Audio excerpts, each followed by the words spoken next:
সুপ্রভাত বন্ধুরা, তোমরা সবাই কেমন আছো? আশা করি সবাই ভালো আছো আর আমিও খুব ভালো আছি। সরস্বতী লাইফস্টাইলে তোমাদের সবাইকে অনেক অনেক স্বাগতম আর ভালোবাসা জানিয়ে আজকের একটা ছোট্ট ভিডিও আমি তোমাদের সঙ্গে শেয়ার করব। তো দেখো, সকাল সকাল ঘুম থেকে উঠে গেছি। ঘুম থেকে উঠে যাওয়ার পর চাটা আমি খেয়ে নিয়েছি আর আমার বরকেও চা দিয়ে দিয়েছি। তারপরে এখনও আমার ছেলে ঘুম থেকে ওঠেনি। ছেলে ঘুম থেকে উঠলে ওকে আমি আগে খাইয়ে নেব, তারপরে অন্যান্য কাজে লাগবো। তো এই দেখো, তাকে ভাবলাম যে আমার চা খাওয়া হয়ে গেছে আর তো আমি এখানে এখন গ্যাসটা আর গ্যাসের তাকটা পরিষ্কার করে নিই।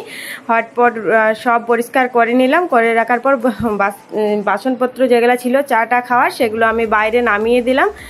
আর বাসি থালগুলো তো রাত্রেবেলায় ধুয়ে রেখেছি। আর এই যে এখানে ছেলে উঠেছে, ছেলেকে উঠে আমি খাইয়েও দিয়েছি। খাওয়ানোর পর আমি চলে এসেছি। আজ আমি আমার রুমটা একটু পরিষ্কার করব। দেখো, প্রত্যেক দিন তো মানে অত ভালো করে পরিষ্কার করা হয়নি, ভিতর টিতর আর অত ভালো করে পরিষ্কার করা হয়নি।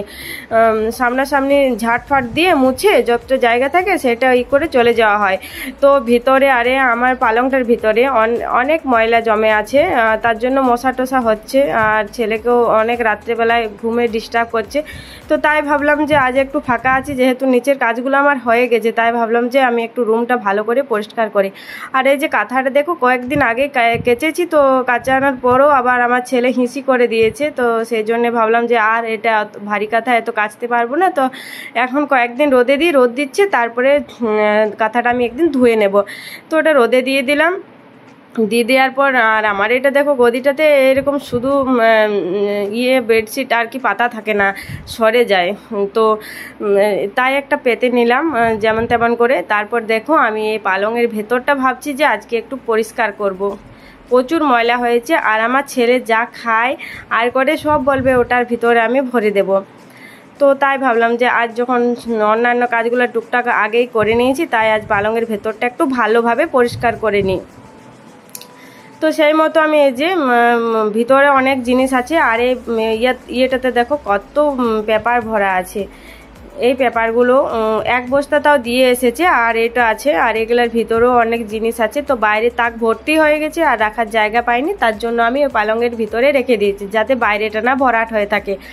তো দেখো, আমার ভিতরটা পরিষ্কার করানো হয়ে গেছে। তারপর আমি এই ময়লাগুলো বের করে নিচ্ছি। আর দেখো বন্ধুরা, কতটা পরিমাণে নোংরা জমেছিল, প্রচুর নোংরা জমেছিল, প্রচুর। তো দেখো, আমি সেগুলোকে সব বার করে সবগুলো আমি বাইরে ফেলে দিয়ে আসবো। তারপর আমি জল নিয়ে এসে ঘরটাকে ভালো করে ক্লিন করে নেব, ফিনাইল দিয়ে মুছে নেব। তো এই যে ঘরটায় আমি ভালো করে মুছে নিচ্ছি। আর এতটা পরিমাণে ধুলো জমেছিল যে চতুর্দিকে ধুলো হয়ে গেল। তো এই চাদর ফাদর এগুলো আমি একদিন সব পরে কেচে নেব। আর যেহেতু অনেকটা বেলা হয়ে যাচ্ছে আর ছেলেও থাকতে চাইবে না, যেহেতু এখন ওর স্কুল নেই, ছুটি দিয়ে দিয়েছে, সেই কারণে। তারপর দেখো, ওই ঘরটা মুছে চলে এসেছি। আমাদের আরও উপরের যে রুমগুলো আছে, কাকিমা, আমার জায়ের মানে দিদি, এই রুমটা এখনও কেউ থাকে না, মাঝে মধ্যে থাকা হয়, কুটুমজন এলে, আত্মীয় স্বজন এলে থাকা হয়। তো সেই কারণে ওই ঘরটাও টুকটাক মোছামুছি মাঝে মধ্যে করে দেওয়া হয়, রোজ না হলেও। তারপর দেখো, ওখানে আমার ভাগনা ভাগ্নি শুয়ে আছে, ওরা এখনও ওঠেনি, ঘুমোচ্ছে। ওদের রুমটাও আমি পরিষ্কার করে নিলাম। তারপর বারান্দাটাকে চলে এলাম। তো বারান্দাটা করে নিলাম। নিচটা প্রত্যেক দিনই মোছা হয়, ওপরটা যদিও প্রত্যেক দিন মোছা হয় না, মাঝে মধ্যে বৃহস্পতিবার, শনিবার, মঙ্গলবার এইসব দিন মোছা হয় এক আধ দিন পর পর। তারপর দেখো, আমি ওখান থেকে চলে এসেছি নিচে এসে পরে আমি কাপড়গুলো প্রথমে ভিজিয়ে নিলাম। কাপড়গুলো ভিজিয়ে নেওয়ার পর ছেলে আমার সঙ্গে সঙ্গে ঘুরছে। দেখো, বাসন কুসনগুলো এবার আমি মেজে নেব।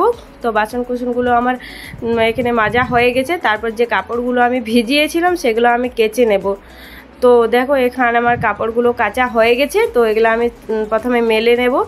তো তারপর আমি কাপড়গুলো মেলে নিয়েছি। মেলে নেওয়ার পর আমি যে বাসনগুলোতে জল নেব, সেই বাসনগুলো ভালো করে ক্লিন করে নিলাম। তো ওইগুলোও আমি ভালো করে ধুয়ে আর করে এবারে আমি সোজা চলে যাব স্নান করতে। তো দেখো, এখানে আমি স্নান টান সেরে চলে এসেছি। আমি সকালে আর কি চাল সেনেছিল মুড়ি করানোর জন্য। তো এই যে এখানে অনেক রৌদ্র দিচ্ছে, তাই ভাবলাম যে ছাদে তাড়াতাড়ির মধ্যে শুকোবে। তো চলে এসেছি সর্বপ্রথম ছাদে চালগুলো দিতে। তো এগুলো আমি ভালো করে চালগুলো পাতলা করে মেলে নেব। তো এই যে এখানে আমি চালগুলো মেলে নিয়েছি। তারপর আমি চলে যাব রান্নাঘরে।